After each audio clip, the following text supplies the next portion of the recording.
Les femmes. Voici un monsieur qui a enterré sa femme.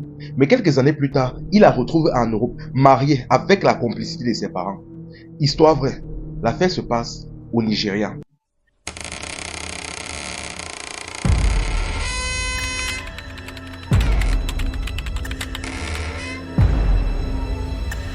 Pour tous ceux qui se demandent comment j'ai fait pour savoir ça, j'étais caché en bas de leur lit. Il y a souvent certaines personnes ici qui me disent que si tu as confiance à la femme, c'est que tu peux faire confiance au diable.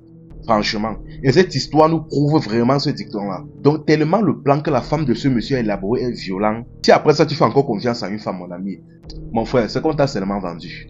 Voici l'histoire en question. Le monsieur en question, ici on va l'appeler Amaka.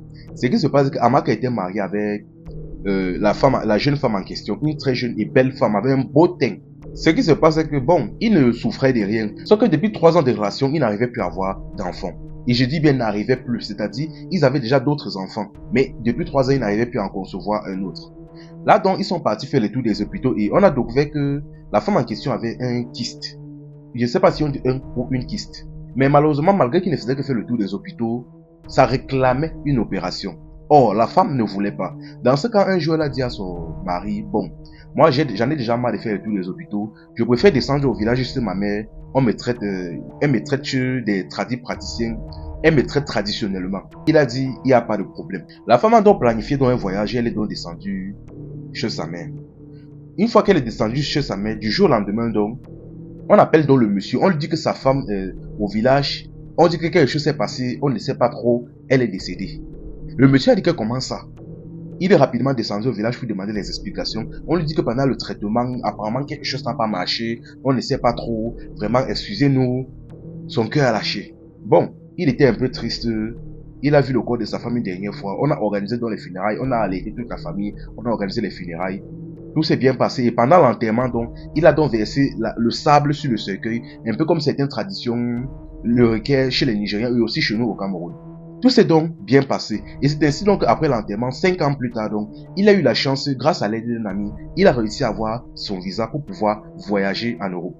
Il est donc parti en Europe, il a commencé à faire sa vie, il s'en sortait bien. Sauf qu'un jour donc, en allant faire ses courses dans un centre commercial, il a vu une femme à distance et de dos, je précise bien. Il a regardé un peu, il a commencé à avoir comme des flashbacks dans sa tête. Il a vu que de dos, la femme la ressemblait beaucoup à sa défunte femme. De dos. Tellement ça l'a troublé, il a décidé de crier le nom de sa femme à distance. Il a crié le nom de sa femme à distance. Personne ne s'est retourné dans le magasin à part la femme en question. Elle s'est retournée, il a bien regardé, il a vu que c'était sa femme. Il s'est approché de lui, il a dit, mais attends, mais qu'est-ce qui se passe? Tu fais quoi ici en Europe? Tu n'es pas censé te décider. Comment tu as fait pour arriver ici? Le monsieur est en train de disjoncter sur place tellement que bon, le mari de la femme était à côté, il s'est approché, il a dit, mais il y a quoi monsieur? Il y a quoi avec ma femme? Il dit, mais votre femme comment? C'est ma femme que vous appelez votre femme. Donc, le type ne comprenait rien, il était sur le point de devenir fou. Voyant un peu sa réaction, bon, le monsieur s'est dit que peut-être il délire. Et la femme a dit que monsieur, pardon, vous devez faire erreur. Je ne suis pas votre femme, je ne sais pas, bref. Elle est donc partie avec son mari. Le type est resté sur place, il a dit que non. Il a dit que non, je ne suis pas en train de délirer. Ce n'est pas après 5 ans que la folie va commencer sur moi. Ce n'est pas après 5 ans après son enterrement que la folie va commencer sur moi. Si ça devait me prendre, ça aurait pris depuis. Il les a donc suivis et dès qu'ils ont commencé à se déplacer dans les véhicules, lui aussi il est monté dans son véhicule et il a commencé à les suivre discrètement et il s'est assuré à ce qu'il ne le repère pas pendant qu'il les suivait. Il les a suivis sur une certaine distance jusqu'à ce qu'il voit la maison dans laquelle ils entraient. Il a donc garé donc sur le côté, il a noté l'adresse et il est reparti. Et après être reparti donc, il est revenu le lendemain matin très tôt. Très tôt le matin, il a garé là, il est resté sur place. Il est resté dans son véhicule. Il a attendu que la femme en question sorte et qu'elle parte. Dès qu'elle est partie donc, il entre à l'intérieur, il a frappé la porte et il a vu le monsieur à l'intérieur. Le monsieur était surpris, un peu en colère, mais il a calmé le monsieur. Il a dit franchement, vous êtes un homme comme moi. Je veux que vous m'écoutez, vous m'expliquez. Je sais, mettons un peu cette histoire au clair. Le monsieur donc compréhensif a donc accepté de l'écouter. Il a commencé à discuter, il a dit, excusez-moi, mais ça fait combien de temps que vous connaissez cette femme? Il a dit, bon, ça fait 5 ans qu'on est là ensemble. 5 ans. Il dit que ok. Il dit que est-ce que vous avez des enfants? Il dit que non, pas encore. Il dit que non, attends. Il dit que est-ce que la femme là s'appelle, il dit Isabelle? Il dit que oui, elle s'appelle bien Isabelle. Il dit que ok, parce que c'était aussi le nom de ma femme. Le monsieur le regarde comme ça. Il dit maintenant tout son nom. Ou c'est Isabelle Amaka, tout son nom complet. Il dit que oui, c'est son même nom. Là maintenant, le monsieur lui explique que ce qui se passe, c'est qu'il y a quelques années, quand on était au pays, ma femme est descendue au village pour se faire soigner d'un kyste traditionnellement. Mais du jour au lendemain, on me dit qu'elle est décédée. On l'a donc enterrée. Me voici maintenant aujourd'hui en Europe, 5 ans plus tard. Je la vois et on est en train de me dire qu'elle est mariée. Je la vois et en plus de cela, vous me dites que vous êtes marié à elle. Je ne comprends pas. Il sort même l'acte de naissance, la capture de l'acte de naissance de sa femme, il montre. Il regarde lui aussi, il part donc dans sa chambre, le monsieur aussi part dans sa chambre prendre l'acte de naissance de sa femme. Et on voit que ça concorde et que c'est la même chose. Le même nom, la même date de naissance, le même lieu de naissance, le même pays, tout est pareil. Même le nom des parents et consorts, tout était pareil. Et il sort aussi la capture de l'acte de décès. Le monsieur aussi voit, il est étonné. Il dit que, hey, là donc il comprend que le jeune homme là disait vrai, que c'est comme si sa femme en réalité c'est la femme du monsieur. Là maintenant en restant sur place, donc il a donc compris qu'il y a quelques années, sa femme donc a donc planifié avec ses parents pour faire son visa en bandit, orchestrer un faux enterrement, un faux décès pour pouvoir partir en Europe vivre sa vie. Et bien évidemment il a accusé les parents parce que on ne va pas se mentir, elle n'aurait jamais pu organiser ça tout seul. C'est-à-dire planifier son décès, l'enterrement, tout ça jusqu'à a mis sur terre dans le village de ses parents, on creuse un tombeau, on enterre. Non, elle n'aurait pas pu faire ça tout seul. Ses parents et la famille de sa femme étaient complices. Là maintenant, il est que ça ne va pas se passer comme ça. Il a remercié le monsieur et il est parti. Et en partant donc, il a rapidement appelé sa propre famille à lui, c'est-à-dire son propre père et sa propre mère, et il a expliqué la situation. Ils ont décidé maintenant donc de porter plainte à la famille de la fille. Vu que la fille est déjà en Europe, on ne peut plus rien traiter là-bas. Les lois du pays, les lois d'ici, c'est pas pareil. Il a donc décidé donc de porter plainte aux parents de la fille directement au pays pour escroquerie, on va dire. Parce que là, ils ont orchestré un faux, parce que là, quand même, ils ont quand même orchestré une fausse mort, un faux décès, un faux enterrement. Et là, elle est au pays entier, vive sa best life, et elle fait croire à son mari, à sa belle famille, ainsi qu'à ses propres enfants qu'elle est décédée. Vous voyez le niveau de méchanceté qu'il y a chez certaines femmes. Le niveau de cruauté qu'il y a chez certaines femmes. Elle a préféré abandonner tous ses... J'ai dit, mais elle a jusqu'à 3 enfants au pays. Elle a préféré organiser un faux décès, faire croire à tout le monde jusqu'à ses enfants qu'elle est décédée pour vivre sa best life en Europe avec un autre homme. Vous voyez le niveau de méchanceté. Et franchement, l'homme avec qui même elle est actuellement là. Bon, vu qu'il a déjà expliqué la situation au monsieur, j'espère que le monsieur là va la quitter. Parce que si elle est déjà capable de faire ça à ses 3 enfants, rien ne va l'empêcher de faire aussi du sale du jour au lendemain au monsieur avec qui elle est là en Europe. Donc, j'espère que le monsieur là l'a quitté. Franchement. Aïe, Seigneur Jésus. J'espère seulement que le procès qu'ils vont faire aux parents de la fille là vont vraiment le toucher. Aïe. Donc, franchement, je ne dis pas que toutes les femmes sont comme ça, mais faut doser souvent dans la confiance de certaines femmes. Faut doser avec la confiance. Parce qu'il y a des femmes qui sont capables de te regarder comme ça, te mentir. Faut doser, franchement. Faut doser. Aïe, famille. Ça fait vraiment pitié. Enfin bref, like et partage la vidéo. Que d'autres personnes ne tombent plus dans ce genre de bêtes pièges. C'était info et amusement. Ici on s'informe et on s'amuse. Les femmes. Voici une femme qui a marabouté son gars plus de 10 fois juste pour qu'il l'épouse. Histoire vraie. L'affaire se passe en Côte d'Ivoire.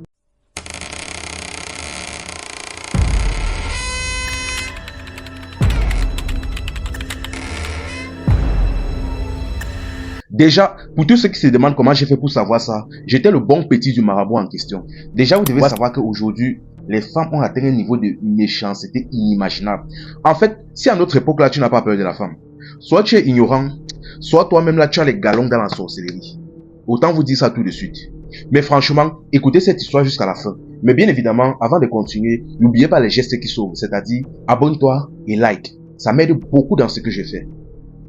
Voici la femme là en question. Pour être capable de marabouter quelqu'un plus de 10 fois. Voici la femme en question. Ici on va l'appeler Amina. Déjà, l'affaire se passe à Abidjan. Voici la jeune femme en question, Amina. Bon, c'était une Chiza. Un jour elle a rencontré un monsieur. Un jeune monsieur de 30 ans tout comme elle. Le monsieur était douanier et gagnait extrêmement bien sa vie. Quand il a vu là, ils se sont dragués et ils sont entrés dans une petite relation. Mais avant d'entrer dans la relation, il a dit sec, il a tapé sec à la fille. Moi, personnellement, j'ai déjà ma go de galère avec qui je sors, que je compte épouser et ceci, cela.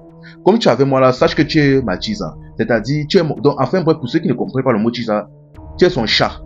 Son défouloir, si on veut. C'est-à-dire, on va faire tout ce qu'on veut, mais je ne vais pas t'épouser, je vais m'occuper de toi tout. Mais derrière en tête que moi, il y a derrière ma go de galère que je vais épouser derrière. Elle a dit, il n'y a pas de problème. Tant qu'elle touche le petit quelque chose. L'esprit de la bordellerie. Bref, Ils ont donc enchaîné comme ça, ils se retrouvaient dans des hôtels, ils se mettaient bien, ceci, cela. Il n'y avait pas de problème, c'était cool. Sauf qu'à un moment donné, elle s'est assise avec une de ses copines, elle est que, hey, mais ça c'est quoi ça? Le gars me traite bien, il s'occupe bien de moi, il me finance, il me met à l'aise. Mais un jour, il va me laisser pour partir poser sa go de galère. Il dit que, mais par rapport à quoi? C'est là où sa copine à côté d'elle a dit que bon, si tu es d'accord, même moi je t'amène chez mon marabout. Tu sais que moi je traite beaucoup avec les sugar daddy et corso. Si tu es d'accord, moi je t'amène chez mon marabout. Il règle ton problème là en une, deux. Le gars là va oublier sa fille de galère, il ne va traiter que toi. Il va même t'épouser si tu veux. Elle est que pardon, allons. Elles ont programmé un voyage et elles sont parties au nord du pays pour trouver un ganga, un marabout. Dès qu'ils sont arrivés devant le marabout en question, elle a expliqué sa situation, dit que franchement, j'ai un gars avec qui je sors, il me traite bien, il s'occupe bien de moi. Mais le problème est qu'il m'a déjà dit que concrètement, je ne suis que son chat. Que le moment venu, il va me laisser pour partir épouser sa fille de galère. Et je ne veux pas ça. Je veux que tu me donnes quelque chose pour que il accepte tout ce que j'ai dit. Le marabout a dit que c'est un petit problème. Les gars là ne refusaient jamais un travail. Notamment quand c'est basé sur la méchanceté. Il a dit que c'est un petit problème. Il a demandé le nom du monsieur et consort. Il a commencé à faire certaines incantations et il a donné une poudre à la jeune fille. Il a dit, la poudre ci, ce qui se passe c'est que tu vas mettre ça dans ton tot. Tu vas mettre ça dans ton cocolico, ton Jessica, pour ceux qui peuvent comprendre. À chaque fois qu'il aura des rapports avec toi, il va écouter tout ce que tu dis. Elle a dit que, ok, j'ai suivi. Elle a fait exactement ce que le marabout lui a dit. Elle a donc pris la poudre en question et elle a mis dans son Jessica. Elle a appelé le gars est venu, ils ont fait leur petite chose. Après ça, la mentalité du gars a un peu changé. Il était plus collé sur la fille, il écoutait tout ce qu'elle dit, ceci, cela, mais la fille en voulait plus, elle n'était pas satisfaite. Elle a fait un autre voyage, elle est partie voir le ganga. Elle est que franchement, la poudre que tu m'as donnée là, c'est vrai que c'est bien, c'est efficace, mais je ne suis pas satisfait. Je veux que ce soit plus intense, je veux quelque chose de plus fort. Il a dit que ok, il n'y a pas de problème. Il a pris un cadenas. Il a fait quelques incantations dessus. Il a donné à la jeune fille. Il a dit, tu vas prendre ça, tu vas partir enterrer. Tu vas enterrer quelque part dans une des plages ici, avant de rentrer chez toi. Elle est que, ok. Elle a donc pris le cadenas. Elle est partie près d'une plage, elle a enterré ça et elle est rentrée. Quand elle est rentrée, le gars était encore plus intentionné. Tout ce qu'elle disait, il ne discutait pas, il ne réfléchissait pas. Tout, il ne réfléchissait pas, il ne discutait pas. Sauf qu'à un moment donné, la fille, bien évidemment, n'était toujours pas satisfaite. Et déjà, vous devez savoir que quand une femme déjà de base a un mauvais caractère, elle n'est jamais satisfaite et elle ne sera jamais satisfaite. Quand une fille déjà a un mauvais caractère, et c'était le cas de cette fille, elle n'était toujours pas satisfaite. Elle a encore fait un autre voyage. Elle est partie voir le marabout, dit que, franchement, ce que tu as fait là, c'était le bon travail, mais j'en veux plus. Même le marabout était dépassé.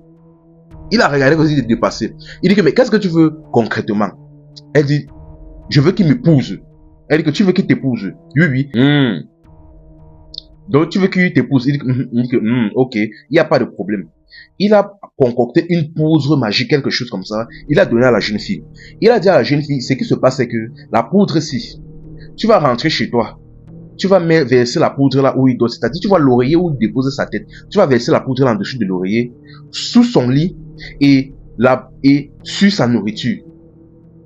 Elle a dit qu'elle a compris. Chose dit, chose faite. Et il lui a précisé, tu dois faire ça sur plusieurs jours pour que ce soit véritablement efficace, pour que ça fasse franchement effet. Elle a dit qu'elle a compris.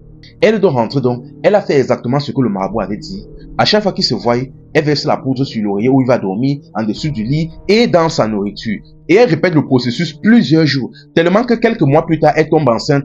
Elle dit au gars que, mais franchement, me voici, je suis enceinte et franchement, t'as go des galères chez toi, moi je ne suis pas chez toi, comment? Le gars sans réfléchir, il est que, mais tu as raison, elle est chez moi par rapport à quoi?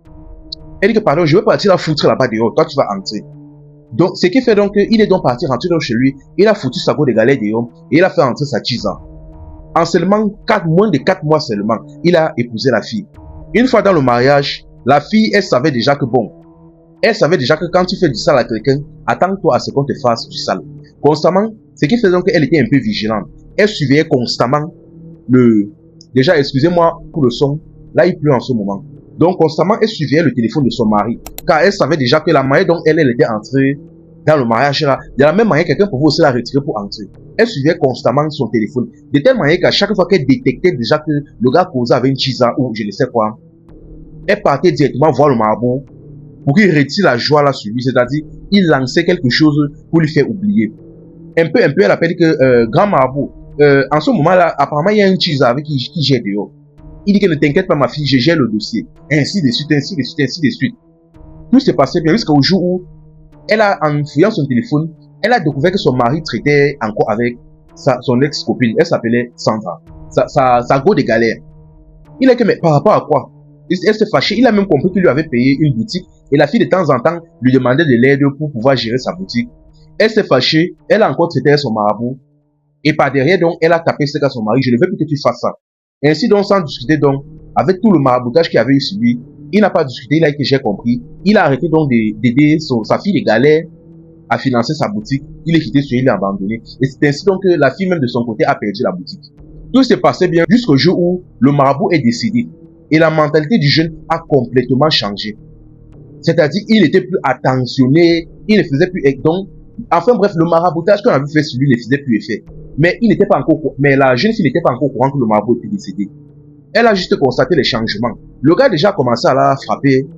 Il lui parlait mal. Il se gâtait pour rien, il se disputait pour rien. Bref, elle ne sentait plus trop la relation. Elle a décidé d'appeler le marabout pour essayer de comprendre ce qui se passe. Mais en appelant, on lui a fait comprendre que le marabout en question est décédé il y a plusieurs mois. Elle a mis les mains sur la tête. Elle a maintenant commencé à comprendre les changements qu'il y avait sur son mari. Bon, elle voulait partir voir ses copines pour essayer de traiter le problème, voir ce qu'il pouvait faire même. Bon, son mari était présent à la maison, elle ne pouvait pas sortir. Elle a attendu jusqu'au lendemain matin quand son mari voulait sortir pour aller au travail. Au moment où il voulait sortir pour aller au travail, elle a bien regardé sortir, elle s'est mise au balcon, elle a vu sortir jusqu'à entrer dans sa voiture, démarrer et partir. Là, dès qu'elle était sûre à 100% qu'il est parti, elle est partie s'asseoir au salon, dos face à la porte, et elle a téléphoné sa copine. Elle dit que, mais ma copine, elle parlait fort, donc, sauf que malheureusement, dans sa stupidité, elle parlait fort. De la même manière qu'on parle fort quand j'aime un Japa, un Congossa. Elle disait que, mais ma copine, est-ce que tu sais que le marabout, chez qui vous m'avez présenté, pour pouvoir marabouter, pour pouvoir jasser mon mari là, pour qu'il fasse ce que j'ai dit, est-ce que tu sais même qu'il est décédé? Et en ce moment, ça ne donne plus. Je ne sais pas. Il faut qu'on se retrouve, on fasse des choses comme ça. À un moment, sa copine, le téléphone dit que, mais ma copine, comment est-ce que tu parles des choses comme ça et tu parles avec une voix forte comme ça? Mais assure-toi au moins qu'il n'y a pas quelqu'un à côté de toi. Elle dit que non, il n'y a rien. Elle dit cela juste seule à la maison. Mais moi, elle se tourner. Elle se rend compte qu'il y a son mari derrière elle. Le mari la regarde. Il dit que regardez-moi une villageoise comme ça. Ou qu'est-ce qui m'avait envoyé derrière toi? Qu'est-ce qui m'a envoyé vers toi le jour-là? Donc, c'est à cause de toi que j'ai laissé ma fille, ma go de galère. C'est à cause de toi que nous sommes séparés. Bon, il a commencé à se gâter avec elle. Dit qu'à partir d'aujourd'hui, tu n'auras plus jamais la paix dans cette maison. Que toi-même, comme tu nous as séparés, ça fait 10 ans, moi et ma go de galère. Si avant 10 ans, tu ne nous remets pas ensemble, ma chérie, tu vas lire. À partir du jour là maintenant, non. Minute, tout était un bon prétexte, une bonne excuse pour la bafler, pour la lumer. Donc, toute excuse, tout prétexte était bon pour la ranger, pour la redémarrer avec une claque. Tous les jours, les problèmes.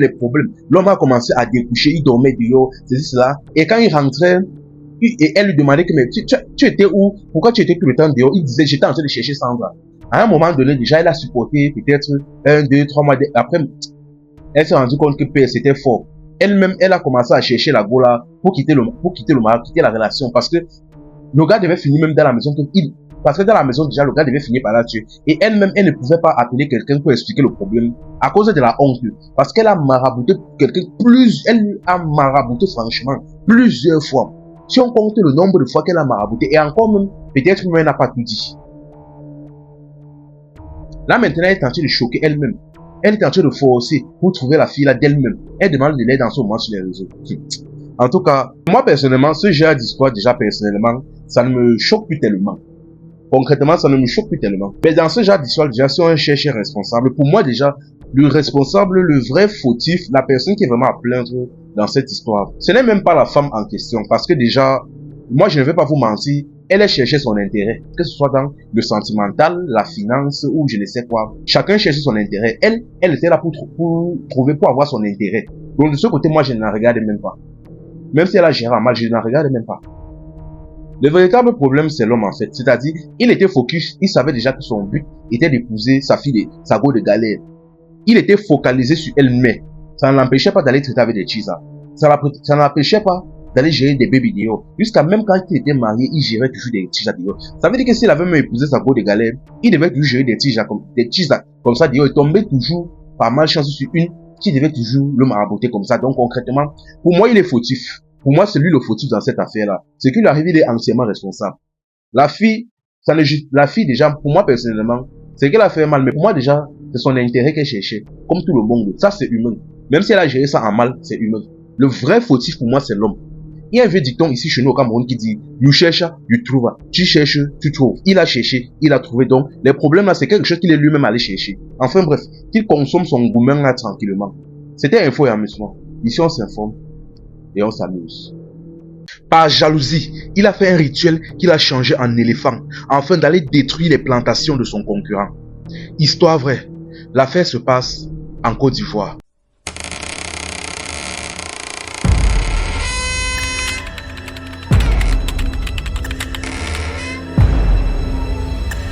L'affaire s'est passée en Côte d'Ivoire. Je vais taire la zone en question. Le monsieur en question s'appelle Ahmed. Ahmed donc et son frère ont décidé de se lancer dans l'agriculture. Tous deux donc ont acheté un champ et se sont établis dessus. Maintenant, après quelques semaines, quelques mois, le champ de son frère a marché. Il a eu énormément de récoltes, mais Ahmed, lui, de son côté, rien n'a donné. Il s'est dit donc que bon, c'était de la malchance. Il a donc recommencé. Sauf que les mois qui ont suivi, la même chose s'est produite. Son frère a eu énormément de récoltes, mais lui, il n'a eu rien. La chose s'est répétée plusieurs fois. Finalement, il en a eu marre et il a commencé à être jaloux de son frère. Il a commencé sans raison à éprouver une grande jalousie envers son frère. Finalement donc, va savoir pourquoi, qu'est-ce qui l'a sifflé dans sa... Ou va savoir pourquoi, qu'est-ce qu'il a pris. Il a décidé, sans raison, d'aller chez un féticheur pour déposer le problème. Quand il est arrivé sur le féticheur, si vous pensez que c'était pour qu'on lui donne quelque chose pour que ses plantations puissent bien marcher, non. Il est parti chez le féticheur, mais pour gâter celui de son frère. Famille, likez et partagez la vidéo au maximum. Que cette histoire puisse toucher le plus de monde possible. Ce que la jalousie peut faire chez certaines personnes. Il est parti chez le féticheur pour gâter les plantations de son frère. Quand il est arrivé chez le féticheur, il a tapé sec au féticheur. Je suis jaloux de mon frère. On a commencé les plantations ensemble. Pour lui donne bien, mais pour moi ne donne jamais. Il dit, je suis jaloux. Je veux que tu gâtes. Le féticheur a dit que, attends, tu ne veux pas plutôt que je te donne quelque chose qui puisse bien faire marcher tes champs? Il dit que non, je veux que tu gâtes ton champ. Je veux que tu me donnes quelque chose qui va gâter ces plantations. Le féticheur a dit que ok. Le féticheur a dit que voici ce que je te propose. Si tu es d'accord, on va faire un rituel. On va faire un rituel qui va te changer en éléphant. Chaque nuit, tu vas partir démolir les plantations de ton frère. Est-ce que ça t'arrange? Il a dit que oui, je suis d'accord. Il a donc planifié donc un rendez-vous avec Ahmed. Il a dit, viens me retrouver tel jour. Je vais préparer une potion. Le jour donc convenu, donc, il est arrivé.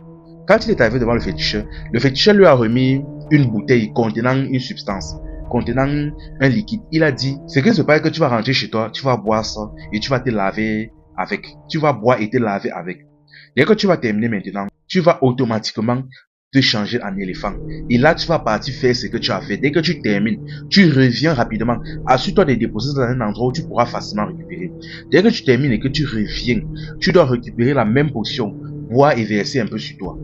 Dès qu'il a entendu ça, il a dit que ok, j'ai compris. Chose est dit, chose est faite. Il a remercié le féticheur et il est rentré chez lui. Dès qu'il est rentré chez lui dans la même soirée, exactement comme le marabout lui avait dit, il a bu et il s'est lavé avec une partie.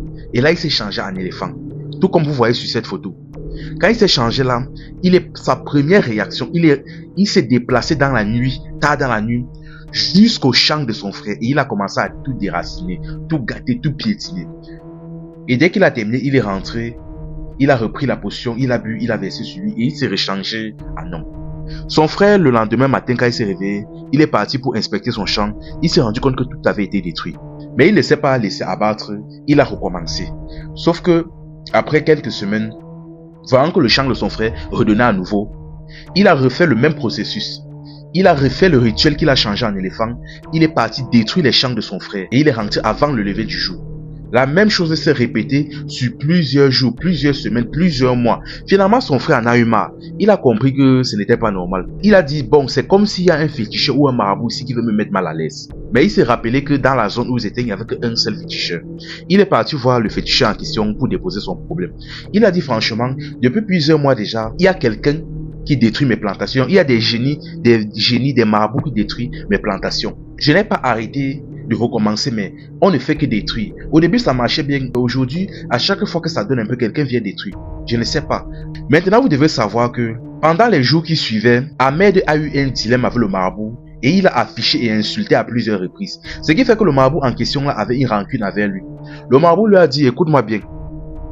Donc, celui qui détruit ton champ là, ce n'est pas un esprit, ce n'est pas un marabout, quoi que ce soit. C'est ton frère Ahmed. Le gars était surpris, il a dit, mais comment ça? Le marabout l'a vendu sur place. Il a dit, c'est ton frère Ahmed. C'est ton frère Ahmed qui détruit ton champ. Ce qui se passe, c'est qu'il est venu il y a quelques mois de cela. Il m'a expliqué que vous avez commencé le champ ensemble. Mais ton champ donnait, sa part ne donnait pas. Et il est venu ici me donner un secret pour gâter. Je lui ai même proposé quelque chose pour que son champ puisse donner. Pour que ça retire les problèmes sur lui. Mais il a dit qu'il veut seulement gâter ta part. C'était ça son problème.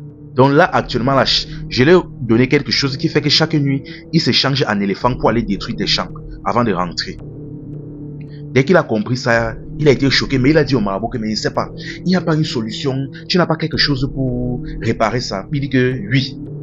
La potion que je lui ai donnée pour qu'il puisse se changer en éléphant là, c'est que c'est pas qu'il doit rentrer à chaque fois, reboire ses versets sur lui pour pouvoir se rechanger. Donc c'est que c'est parce que quand il sort pour partir faire ces choses là, passe discrètement la nuit, tu récupères la bouteille là, tu pas caché. Il va caler en éléphant comme ça jusqu'au lendemain matin. Vous tous, vous allez le voir. Il a dit que ok, il a compris. Il est donc rentré donc chez lui. Il a refait ses plantations normalement et après quelques semaines, ça a commencé à donner. Mais bien évidemment, chaque soir, chaque nuit, il partait vérifier. Quand il vérifiait, il n'y avait rien. Jusqu'à une nuit où il a vu un éléphant entrer dans son champ, commencer à déraciner, détruire ses plantations. Là, il a compris que le marabout avait raison. C'est son frère là qui est là actuellement en train de détruire ses champs. Il est rapidement rentré en courant dans la maison de son frère pour récupérer la potion qu'il utilisait pour se changer en éléphant. Il a pris ça, il est parti caché. Maintenant, Ahmed de son côté changeait en éléphant. Quand il a terminé sa sale besogne et qu'il est rentré chez lui, il s'est rendu compte que il envoyait la trompe dans la maison mais il ne trouvait pas la bouteille. Il a sagagé littéralement le salon fatigué avec sa trompe mais il ne trouvait pas la poussière, la bouteille. C'est ainsi donc qu'il est resté comme ça jusqu'au lendemain matin. La population est sortie, ils ont commencé à crier, il y a un éléphant, il y a un éléphant. La population a commencé à être émerveillée. Parce que de base, vu la région dans laquelle ils étaient, ils n'étaient pas censés avoir d'éléphant. Ils ont été émerveillés, ils sont sortis, ils ont commencé à crier, ceci, cela. Maintenant, on ne sait pas ce qu'il a pris, mais Ahmed, étant toujours sous forme d'éléphant, s'est mis à attaquer tout le monde, à détruire les habitations, ceci, cela. Et là, son frère est sorti par derrière avec le marabout. Il a dit, l'éléphant là, ce n'est pas un vrai éléphant. C'est Ahmed. C'est Ahmed qui s'est changé. C'est Ahmed qui est parti faire un rituel pour se changer afin de détruire mon business. C'est Ahmed. L'éléphant donc qui est en train de détruire les habitations là s'est calmé. J'ai retiré la potion qu'il utilise pour se retransformer là et j'ai caché. Il va maintenant caler comme ça. Et le marabout a attesté. La population a accepté parce que le marabout à côté a attesté. Maintenant, quelques temps plus tard donc, les autorités compétentes ont été appelées. Parce que bien évidemment, un éléphant qui se balade en pleine ville comme ça, dans un village, ce n'est pas normal. Ils ont été appelés et ils se sont saisis de l'animal en question pour l'amener au zoo. Parce que, bien évidemment encore, l'histoire de quelqu'un qu'on a fétiché pour le transformer en éléphant, ça ne passe pas dans les oreilles de certaines personnes. On l'a mis au zoo et même actuellement, il est toujours là. Ah là là, par jalousie. La jalousie. Regardez ce que la jalousie est capable de faire chez quelqu'un. Au point où on apporte une solution à son problème, ils veulent seulement gâter pour son voisin. Il y a un vieux dicton chez nous ici au Cameroun qui dit « You cherche, you trouve ». Qui cherche, trouve. Il a cherché, il a trouvé. Il ne peut s'apprendre qu'à lui-même. Même jusqu'à aujourd'hui, il est toujours là-bas, il ne peut pas se retransformer. Et ce qui est drôle est qu'il a fait l'erreur d'avoir un problème avec le féticheur, avec qui il traite. Ah là là. Enfin bref la famille, que Dieu nous garde, que Dieu nous protège. C'était Info et Amusement. Ici on s'informe et on s'amuse.